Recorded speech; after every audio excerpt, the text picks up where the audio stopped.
Chemistry. Chemistry is what makes a football team. Doesn't matter how many stars you sign, whatever you sign, identity, chemistry is some of the most important things that we have to create in football for football to be exciting. That's what every manager strives for, tries to make and tries to produce. Then there's one thing that people look and don't really look at it in importance, which is very important, which is culture. Every single team that we have ever watched football of, whether it's in America, whether it's in Africa, Asia, Europe, one thing that those teams do have is culture. Culture is what makes a team whatever we like to. Liverpool has their own culture. It's driven from the emotion that they show from the team as they attack. The emotion of Liverpool, especially under Jurgen Klopp, it's what has made them so successful in the recent years. They are even proven to, they even come up with these terms like something like what is the word that I'm trying to think of? Is it wow, anyway, it's out of my head. When I remember it, I'll talk about it. As well as Pep Guardiola, tiki-taka. It's what is the culture which was created from Barcelona football, which Pep Guardiola was a master of, which he came into Man City and created. Mauricio Pochettino is well known for creating one of the most important and amazing teams when it comes to teams that produces what we call, where he comes to take the small young talents and turn them into amazing footballer. But all of these things that I'm talking about with what managers they are able to create, it's all derived from the culture of the team. What is the culture that is well known of Liverpool? What is the culture that is well known of Man City? What is the culture that is well known of Arsenal, Newcastle, whoever you talk? That's the thing that Todd Boely came into Chelsea and destroyed. He came in and took out the root that created this culture of Chelsea. Now what we are dealing with is this. We have a Mauricio Pochettino who can come in and turn any youngster into a gold, into James. He did it with Danny Ali. He did it with the Hurricane as a youngster until he became the man we know him to be called up to now. But the problem with this, when Mauricio Pochettino, even though we like it, we don't admit to it, when he came to Tottenham Hotspurs, they had what they call culture of the team, what they were doing with managers before him, and he was able to build something special with what the culture that was already there in the team. What usually keeps this culture of a team, it's usually the former players who are able to usher in the new players and create something amazing with the team. That's what Todd Boely came in and destroyed in Chelsea. In 2 transfer window, he has taken out the root of Chelsea Football Club. He has taken out what they have come to know of it, and he has now tried to create something new. Do I blame him? I don't, because he's coming in from a culture in American football where the American football, what they only need is one of the best catchers, one of the best runners, and one of the best tacklers when they're playing what we call American football. It does not require skill like the skill that we see in football. Well, some might have created skill in that culture. I don't really know so much of it. And also it's coming from a culture of baseball where if you are the best hitter of the ball, you become one of the best. If you are the best bowler, you become the best. If you get the best, your team automatically produces what we call the best. We talk of even basketball as well. If you are the best at also controlling the ball into passes, your team automatically becomes the best. Todd Boehly, what he decided to do is come in and destroy the culture of Chelsea, try to get the best rookies, as he calls them, and after getting those rookies, he has destroyed the culture, which is very important in it, destroying what I was talking about, which is the chemistry of the team, which is the identity of the team. And without that, the team has become I don't really know what we call Chelsea as now at the moment when we try to look up those teams as well. And he fired the guys who understood football, who understood the player you have. If you have a ball returner, what you need a player who can be a monster who fights around to produce this. He just go and say he is the best team player that they have in the club and he's young, I'm getting him. Hence, Moises Caicedo is at Chelsea. Romeo Lavia is needed by Liverpool. They must know what they want to use him. I'm getting him. You're adding him into the team. Nicholas Jackson looks like he was the best team he was in Valencia. I'm getting him. He could be something that we can work with at Chelsea. And he was like, okay, all the things that I'm talking about is this. He's taking players from different cultures, from different identities. He's putting in them all together with all their amazing ball skills that they have. They have a different chemistry which they produced in their respected teams to come into Chelsea. How does that create an identity to Chelsea as a club? Because what he did, he took all these amazing youngsters, put them into one thing, and he's like, I'm gonna get the best manager who's there out there, i.e. Mauricio Pochettino. Come and make a team out of this. Does that work?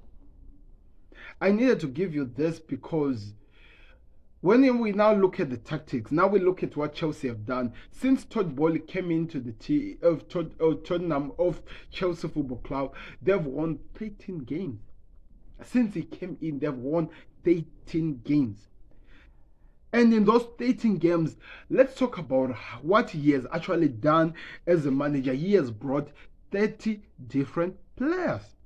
The Badia Shilers, the Nicholas Jackson, the Christopher Nkunku, so many players.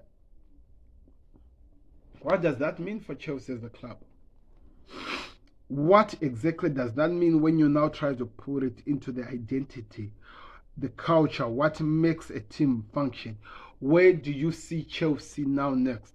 Can Mauricio Pochettino be able to turn this mess and make it into a football team? That is still a question that there's so many people are still asking for questions. Oh, that's the word I was thinking of Liverpool's mentality monsters. Can we ever see something like that at Chelsea? Can we ever see something that we can build onto and we can believe they can produce something with this? Can they do that? That's the question that so many people are asking, and up to now we don't have any answer. Hence now when they're playing with the Nottingham Forest team, which they have what we call a backbone of a team, they have an identity in them, they're able to destroy a team. People might talk about they played so well against Liverpool. Let me tell you something about Liverpool. Liverpool destroyed their midfield. They're trying to create something. But one thing that Liverpool didn't do is to destroy the entire culture of the team. The Virgil van Dijk are still there. The Mo Salah, they're still there. They're able to produce a team. Chelsea destroyed the entire thing. Chelsea destroyed the entire team, strike force, midfield, and defense. Liverpool destroyed the midfield and tried to rebuild the midfield. That's one position which can still work in if they manage to link in with the team. Chelsea don't have that because the striker that they have might not be the guy who gets the ball the way, i.e. Enzo Fernandez is able to deliver. Hence, so many chances that Nicholas Jackson is getting, he's not able to convert. Raheem Sterling does well running on from the wings. He might cross the ball. Maybe Nicholas Jackson is not really good of a header. He wants the balls to be set in front of him and he's able to convert them into goals. You see what I'm talking about? That is chemistry that a team has to develop. How do you develop it when you're already into the season? Of all the players that were signed, I didn't hear any more player that Mauricio Pochettino said he could sign.